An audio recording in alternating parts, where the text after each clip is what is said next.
दोस्तों इस वीडियो में हम AEC semester 1 EVS theory into practice 1 जो कि सेमेस्टर 1 या 2 में बच्चे पढ़ते हैं, इसके पीवाईक्यू और एग्जाम पैटर्न हम डिस्कस करेंगे। हम दो अलग अलग पेपर्स डिस्कस करने वाले हैं। पहले ब्रीफ में इसका सिलेबस देख लेते हैं।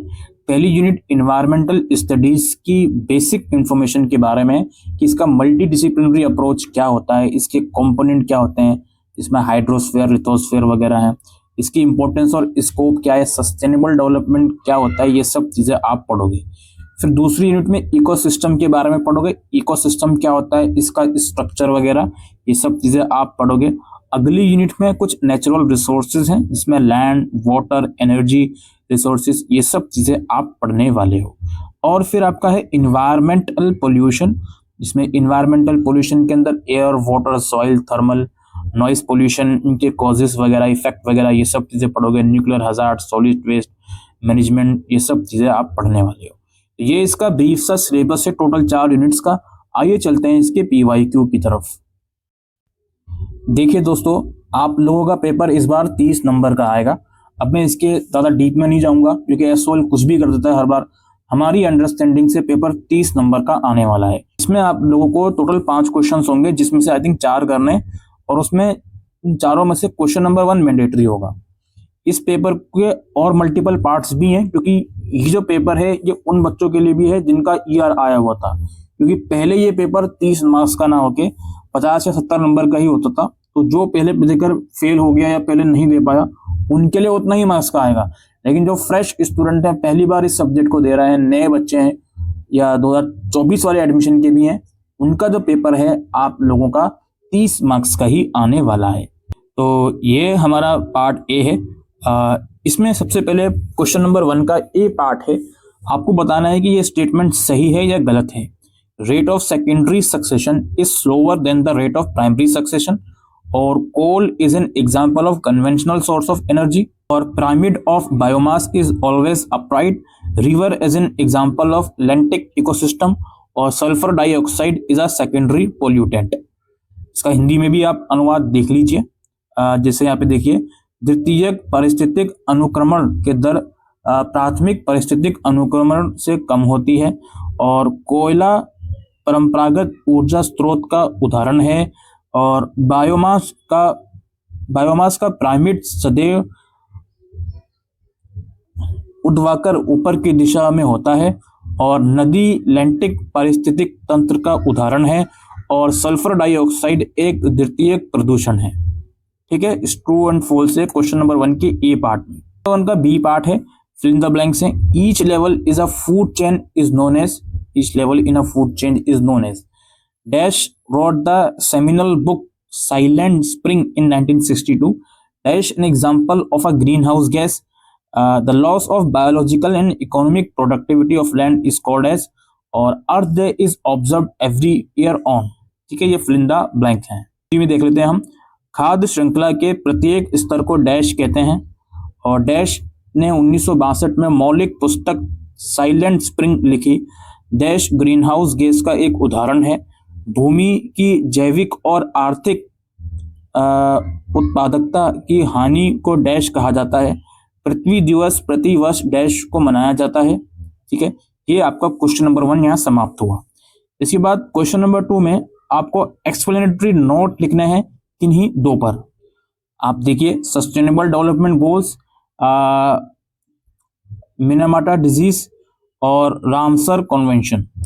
सतत विकास लक्ष्य, मिनामाटा बीमारी, रामसर समझौता, इन तीनों में से किन्हीं 2 पर एक्सप्लेनेटरी नोट लिखना है। उसके बाद है डिफरेंशिएट करना है किन्हीं 2 पर, eutrophication and land desertification, primary succession and secondary succession, और एटमॉस्फेयर एंड लिथोस्फेयर। या पढ़ सकते हो यूट्रोफिकेशन और भूमि मरुस्थलीकरण, और प्राथमिक उत्तराधिकार और द्वितीयक उत्तराधिकार, और वायुमंडल और स्थल मंडल। नेक्स्ट क्वेश्चन है, what do you understand bye multidisciplinary nature of environmental studies, sitting appropriate examples, explain how the multidisciplinary nature is helpful in solving various environmental issues and challenges. सकते हो। पर्यावरण अध्ययन की बहुशास्त्रीय प्रकृति से आप क्या समझते हैं? बहुशास्त्रीय पद्धति विभिन्न पर्यावरणीय समस्याओं को सुलझाने में किस प्रकार सहायक है? उचित उदाहरण द्वारा समझाइए। दोस्तों लास्ट क्वेश्चन हमारा है व्हाट आर इकोसिस्टम सर्विसेज? पारिस्थितिकी तंत्र सेवाएं क्या है? Explain the 4 different types of ecosystem services setting relevant examples. प्रासंगिक उदाहरणों का हवाला देते हुए 4 विभिन्न प्रकार की पारिस्थितिकी तंत्र सेवाओं की व्याख्या कीजिए। ये 5 क्वेश्चंस हैं जिनमें आपको क्वेश्चन नंबर 1 मैंडेटरी है और बाकी 4 में से कोई 2 क्वेश्चन करने हैं। ठीक है जी, आइए एक पेपर और हम आपके साथ डिस्कस कर लेते हैं। तो पैटर्न तो बिल्कुल सेम ही है, तो पैटर्न हम दोबारा नहीं समझा रहे। पहला क्वेश्चन है जो कि कंपलसरी क्वेश्चन है, match the following treaties international agreement with their respective objectives. कुछ यहाँ पे नाम दिए गए हैं और इनके बताया जा रहा है कि इनका ऑब्जेक्टिव क्या है, इन्हें आपको मैच करना है आपस में 5 मार्क्स में। क्वेश्चन नंबर 1 का ए पार्ट। बी पार्ट में ट्रू और फॉल्स आपको बताने।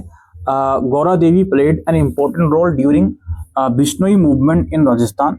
All invasive species are introduced, but all introduced species do not become invasive.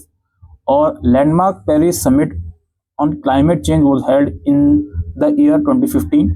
Or use of CFC have been banned internationally as part of the Ramsar Convention. Or keystone species play a very major role in maintaining the health and stability and ecosystem.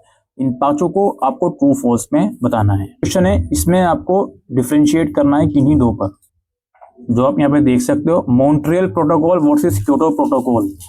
Montreal protocol और Kyoto protocol में different करना है। National park versus zoological park.